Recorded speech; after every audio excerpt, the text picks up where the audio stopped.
I would like to welcome everyone to today's session. Good morning. My name is Mihaela Vlasi. I'm a faculty member in the Mechanical and Mechatronics Engineering Department here at the University of Waterloo. And today I have the pleasure to welcome everyone to a session focused on deploying data science for enabling intelligent manufacturing. The presenters of today's session are all part of the Advanced Manufacturing Consortium, or AMC. AMC is a partnership between McMaster University, the University of Waterloo, and Western University, with the vision of enabling industry access to technical expertise as well as world-class R&D facilities across the three universities. Today we have three talks under the AMC umbrella spanning additive manufacturing, robotics, and high-performance manufacturing. Our first presenter, Professor Toyserkani, holds the Canada Research Chair position in additive manufacturing and has over 20 years of experience in different aspects of additive manufacturing research and development, from system development to additive manufacturing applications in medicine and various industry sectors. He is the founder and research director of the Multi-Scale Additive Manufacturing Laboratory, the first additive manufacturing laboratory at a Canadian university. At this point, I would like to invite Professor Toyserkani, our first speaker, to the virtual podium. Thank you. Thank you very much, Mihaela, for nice introduction. Let me share my presentations with the audience.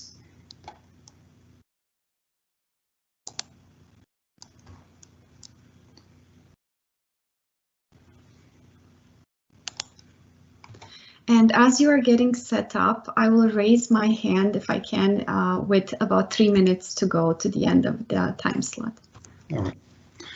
All right, thank you very much. First and foremost, I would like to thank you all for participating in this Industry Day event. My talk has two parts. In the first part, I would talk briefly about additive manufacturing, its benefits and challenges. And in the second part, I would shed some light on the integration of machine learning and artificial intelligence into the area of additive manufacturing, followed by a case study performed at the University of Waterloo. Let me start with this slide. Additive manufacturing, known as 3D printing, works based on a layer-by-layer fabrication. It takes a digitized model, then after some special pre-processing for converting the digitized model to slices, the process data is fed into the additive manufacturing machine. Depending on materials and application, one of 7 classes of AM can be selected. After this step, there might be some requirements for cleaning and heat treatment to arrive at fully functional parts that could be from metals, composite, or polymers. As seen in this chart, the process enables the fabrication of complex parts rapidly, thus enabling to move from art to part in a direct way. Just for clarification, AM is not one process. According to ASTM standards, AM includes 7 processes. The most common one is material extrusion, which is known as FDM, and a very popular technique for printing plastic parts. The 3D printers used at homes and offices are made from this type. However, among more comprehensive and challenging processes, there are 3 that are used mainly for metal AM: binder jetting, powder bed fusion, and directed energy deposition. Here at the University of Waterloo, we are mainly deploying these technologies for innovative R&D with industry. The modern history of AM is almost 35 years old. The versatile technologies and broad materials motivated people to adopt these technologies for different applications. Back in 1985, the technology was used mainly for rapid prototyping, for design verification and visualization. The technology has also been used for rapid tooling and casting, in which the prototyped parts were used to develop molds and cast. In the first decade of new century, the AM technologies started to be used in the aerospace and automotive industry to make customized polymeric parts as jig and fixtures. In the second decade of new century, the technology was commercialized for dental and orthopedic applications. That is a very, very growing market for additive. The technology has been commercialized for the jewelry and cloth industry, in the film industry, as well as aerospace, mainly for metallic parts back in 2014. There are emerging applications in other industries like food, like non-planar electronics, building, and biodegradable implants. And in future, we will hear more and more about full organ printings and in situ biofabrication. In terms of public interest, it's growing. It has been dramatically increased. If you take a look at this chart taken from Google Trend, after 2013, the public interest has been increased by more than 40 times. The market size is also booming. The market size was 14 billion in 2020, and this is the fastest growth in the manufacturing industry. Typically, the annual growth rate in this for additive has been more than 20% over the last 10 years. But why additive manufacturing? There are many reasons for this level of interest among industry, public, and academia. The reasons can be classified into three groups from my perspective: technical and cost-saving benefits, health and humanitarian benefits, and environmental and societal benefits. On-demand, low-cost, rapid prototyping and low-volume manufacturing is one of the major benefits of additive. Such prototyping usually carries at a fraction of cost compared to other conventional processes, and at usually non-disputable speeds. This rapid turnaround usually accelerates the product development cycle that includes design, test, revision, and redesign. Products such as molds that would require more than 6 months to be developed can be ready for operation in 2 months if being made by additive. As seen in this chart, on-demand manufacturing can be realized very effectively and very rapidly by additive manufacturing. AM enables the fabrication of complex shapes that cannot be produced by any other conventional manufacturing methods. The additive nature of AM offers an opportunity where geometrical complexity will not come at a higher price. Opposite to conventional methods, AM offers a platform so-called design for use rather than design for manufacture. It should be noted that parts with organic geometry normally perform better. This feature of AM would enable to design beyond imagination and provides tools for more creativity, flexibility, and efficiency. Parts consolidations and lightweighting are the major benefits of AM. There is a major trend among manufacturers to fabricate both greener and more economical products. A serious obligation towards environmental sustainability has forced industry to develop lightweight components where AM is a key player for this goal. The complex mechanical machines, in complex mechanical machines, there are more than tens, hundreds, or even thousands of components that are either welded, bolted, or press fit to each other. Parts consolidations offered by additive bring a lot of advantages due to the reduction of number of individual parts needed to be designed, manufactured, and assembled to form the final product. There are many advantages, and I can talk about them for hours. Just to name one, parts consolidations reduces overall risk of a system where the number of risks associated with too many suppliers of individual parts drops significantly. Take a look at this slide. This is mid-frame superstructures of a CT7 engine, helicopter engine. In fact, 300 parts have been consolidated in one print. 7 assemblies have been converted to one. And most importantly, 10-pound weight reduction has been resulted. Just for your information, AM parts can bring weight reductions in the range of about 50 to 100 kilograms per each jet engine. This would result in a significant reduction in fuel consumption. Each pound reduction from every artifact in a fleet of 400 commercial jetliners like Air Canada annually reduces fuel consumption by 30,000 liters. Just look at a few more examples that benefited substantially from lightweighting and part consolidations offered by additive. For example, you can see 3D printed rocket engine and antenna, both used in the aerospace applications. The space travel programs and NASA have been substantially benefited from AM. SpaceX has been using AM increasingly in its productions to optimize processes and parts to produce parts that are not possible with conventional manufacturing methods. Given the fact that SpaceX is a champion of vertical integration, meaning that they bring raw material at one end, the fully manufactured rocket comes out of the other end of the factory, AM is the tool on the hand of SpaceX. The integration of multiple advanced materials and sensors into one component is one of the most rapidly developing areas of additive manufacturing technology. The cellular and lattice structures with embedded sensors are now becoming a main research thrust in many R&D centers. Look at these two photos that are related to work we did at the University of Waterloo.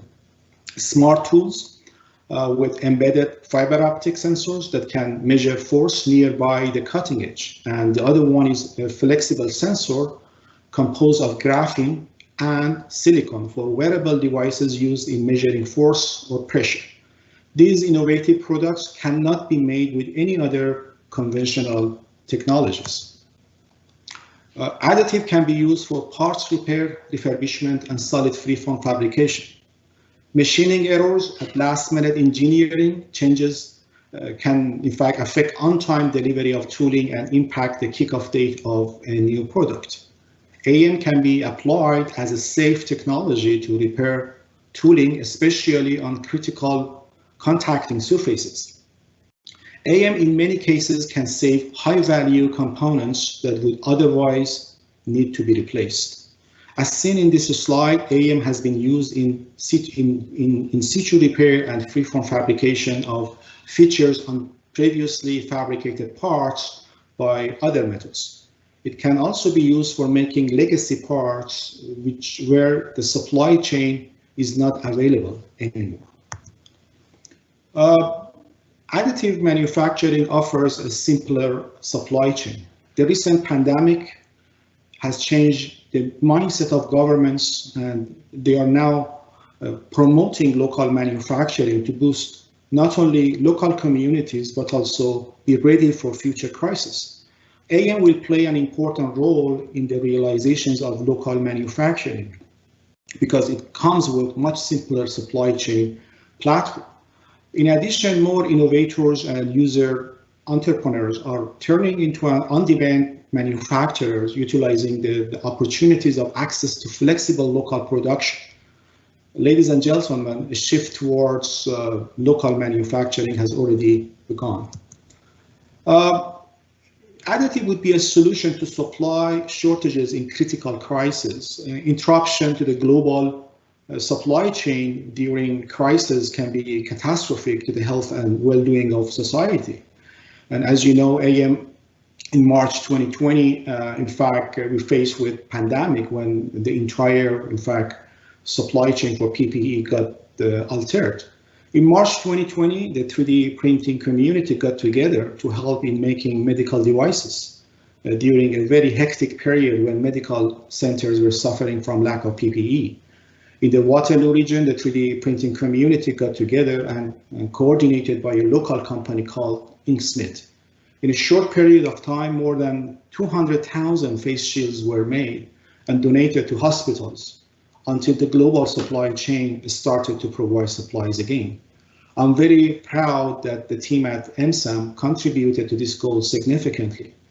Given this story, the same distributed fabrication model can be used in any crisis, but it surely needs some proactive planning by governments.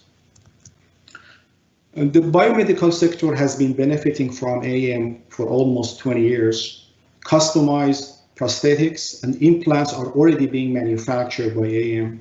As seen in this table and this slide, many innovative customized implants have been developed for different applications by AAM. Alongside the obvious benefits to industry and medicine, AAM is explored as a potential aid to humanitarian issues. Intensive R&D is already taking place in 3D printed houses to assist in fact, in the provision of homes and shelters in regions of needs. In addition to undisputable process flexibility, AAM also offers several major environmental benefits if the process chain and designs are properly developed. AAM technologies are usually greener than conventional methods because there is less material wasted and less steps required to fabricate the parts. However, a full cycle assessment, LCA, must be conducted on the AAM parts to ensure its design is fully optimized for AAM. This plot is very interesting. If you take a look at here, if we use AAM for conventional design, the CO2 emission even increases. But if we do a comprehensive design for AAM, followed by a full life cycle assessment, emission drops by more than 50%. And this is one of the main motivation factors for industry to try to adopt AAM for their business sustainability. Like all innovative and emerging technologies, challenges exist for additive. However, these challenges have brought many opportunities for industry, academia, and public. Shortage of qualified materials for AAM has brought many opportunities to develop new alloys with superior performance. Speed and productivity issues have brought to the market many innovative AAM systems with multiple lasers and automated powder delivery systems. Repeatability issues and in situ quality assurance have motivated companies and universities to work massively on innovative integrated AAM and artificial intelligence platform. Lack of industry-wide standards have mobilized many standard organizations like ASTM and ISO to work together and develop effective standards for AAM. Issues with end-to-end workflow, integration, and automation have encouraged companies to work on new software and AI algorithms. Interestingly, AAM has the highest adoption rate of artificial intelligence among industrial manufacturing platforms. Software limitations have encouraged companies to add additive manufacturing process constraints to modeling and simulation package. Security issues, when hackers may add intentional defects in parts being printed that may cause catastrophic consequences, have created an opportunity to develop new firewall for process and supply chain. And skill set gaps has created a lot of opportunities for engagement of academic through the development of new curriculums and certification programs, as it is happening in many major universities like MIT, Carnegie Mellon, and some many high caliber European companies, and here at the University of Waterloo. Let me just bring a quotation from Richard Daveni, who is a columnist at Forbes. Today, additive manufacturing is achieving economies of scale in a variety of ways, and doing so without sacrificing economies of scope. No longer limited to product prototypes, customized one-offs, or specialized items made in small quantities, AAM is now beginning to take over the kinds of mass manufacturing that have long dominated the industrial economy. To address technological requirements for the adoptions of additive to low volume manufacturing as well as serial production, several critical platforms are being considered. Closed loop control, quality assurance platforms, and automations are being integrated into the AM processes and production line to qualify AM for serial production. To improve AM productivity, modular flexibility is being integrated into AM processes as well. The scalability and modularity supported by proper selections of processes are helping to achieve the quality and speed required for serial production. Companies are working on novel automation and intelligent software platforms to coordinate all subsystems in harmony with a goal of productivity enhancement. In the AM process chain, upstream and downstream production steps have significantly shorter lead times compared to the production time. Intelligent automation and networking are being adopted for safe and efficient series of AM-made components.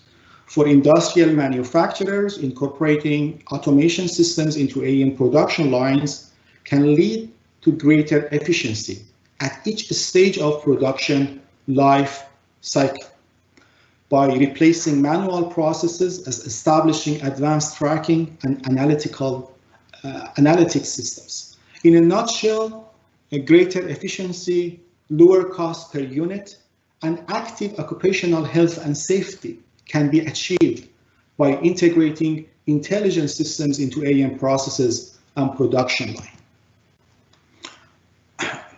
One of the major important parts toward this goal is the use of advanced in-situ monitoring and big data analytics to enable a certify as being printed.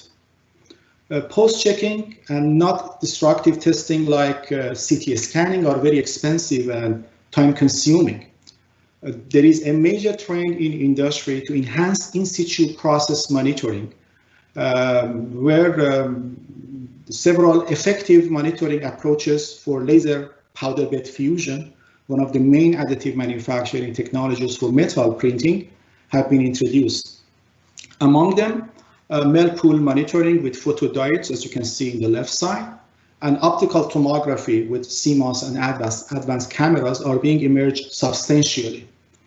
With the melt pool monitoring using photodiodes, we can get time series data, whereas optical tomography shown in the right side will provide images from the surface of the build compartment that can be correlated with the heat map.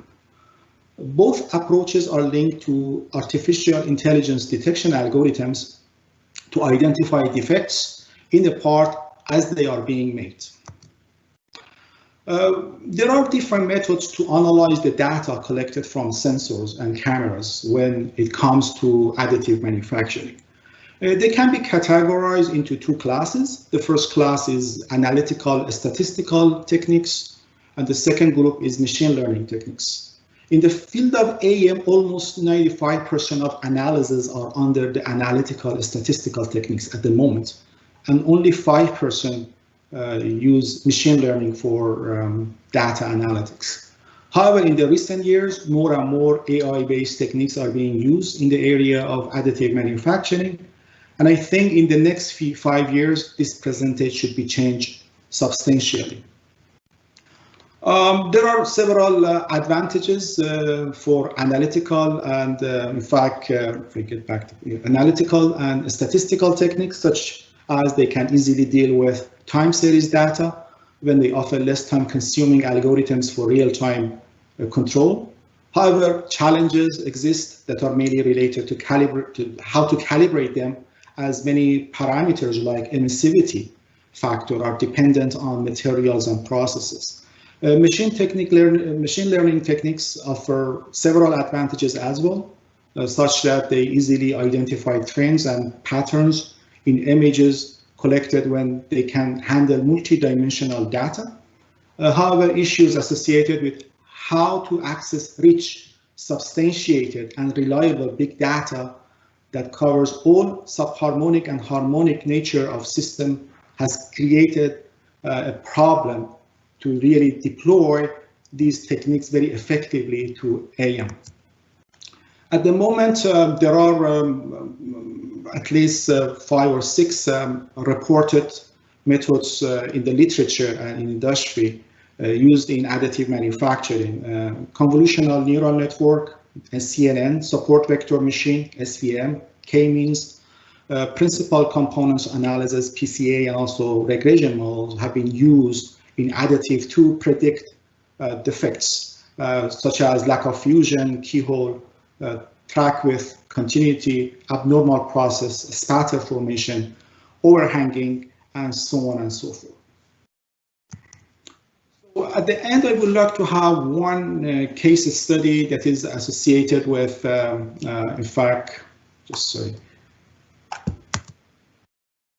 Whirlpool monitoring for in situ detection of Whirlpool during laser powder bed fusion. In this case study, as I would like to, in fact, as you can see here, in these two videos, during the process, two signals from on and off axial photodiodes are collected as time series. The intensity of the signal can be linked to a color-coded spectrum that can be analyzed to identify specific perturbations and disturbances during the process, as you can see here. The time series collected from two photodiodes, you can see it in these two windows. And then what we usually do here, we develop a heat map during, in fact, this data collection. For each slice, the photodiode signals intensity, in fact, is mapped with a color code that form a heat map. These colors can be classified by artificial intelligence to identify potential defects being created into these parts being printed. In fact, we have applied a deep learning algorithm called self-organizing map, SOM, to the data collected to create a visual map that shows the defects. As you know, SOM is a type of artificial neural network that is trained using unsupervised learning to produce a low-dimensional discretized representations of the input space of the training sample. We have customized the SOM to classify several levels of frequency in time series data. The outcome of classified data is converted to images, where the class of frequency with a specific bandwidth is corresponding to defects. As you can see here, from these typical results, the pink points on these segments of interest represent defects that are created due to lack of fusion. Again, and for verification, we use the data collected from a CT scanner to assess the performance of the artificial intelligence algorithm. As you can see here, printed parts have been CT scanned. You can see here, for example, one part in this corner and one printed part in this corner. And the location of defects and pores were mapped against the defects predicted by the SOM. We use a voxel approach in which a volume-based data set are extracted from the SOM algorithm for these verification purposes. And with the SOM, we have been able to successfully identify pores that are induced by lack of fusion phenomenon during laser powder bed fusion. The rate of detection is almost 75% of randomized defects that are larger than 100 micron in size in samples printed with proper laser power, typically 200 watts. Overall, the results are very promising, again, thanks to artificial intelligence, SOM specifically, that has enabled us to come up with a relatively reliable defect predictions out of photodiode signals. As conclusion and outlook, ladies and gentlemen, I would like to say that automated AM is a part of the factory of tomorrow, a forefront of the ongoing industrial revolution within the Industry 4.0 approach.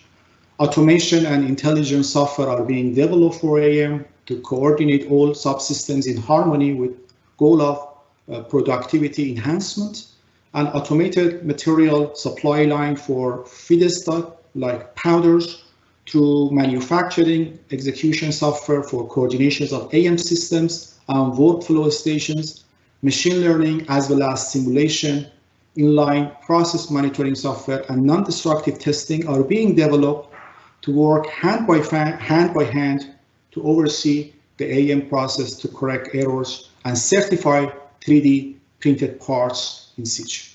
With that, I would like to thank you very much, and I'm looking for your questions. Thank you so much, Professor Toyserkani, for sharing how the researchers at the University of Waterloo are contributing towards increasing additive manufacturing process robustness and product quality. At this time, I would like to invite the audience members to type their questions in the Q&A messaging features. And if we cannot answer or we cannot have enough time to answer, we invite the audience to connect during the networking session immediately after.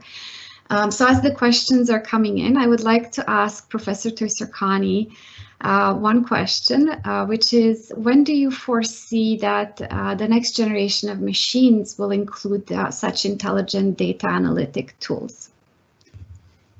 Well, my prediction is probably next 5 to 10 years. Part of artificial intelligent algorithms for quality assurance has been already added to some softwares offered by vendors. But from my perspective, there is a long way to really make them robust and reliable. With thanks to artificial intelligence, I think there are a lot of activities in universities and also in industry to really bring all those approaches and theories to some fruitful platform. My expectation is we will see more and more about somehow partial intelligent systems in 5 to 10 years. Thank you so much. And what are some of the interesting future work directions for your research team in this area? Well, the last case study that I showed you is a collaboration with EOS, a company from Germany. I think adding new artificial intelligence algorithms to monitoring of laser-based additive manufacturing is a very promising research and R&D. We are working with the company in closed-loop control of laser powder bed fusion, but this is a very, very challenging activity. As you know, laser powder bed fusion is very high speed. You know, it works at 2 to 5 meters per second, and you are dealing with a big data stream coming out of sensors and cameras. How you would be able to rapidly do your analytics and come up with compensation for this very high speed process is a very, very challenging but interesting topics that we are working with this company. Well, thank you so much, Professor Toyserkani. We really appreciate you taking the time to share your research outcomes.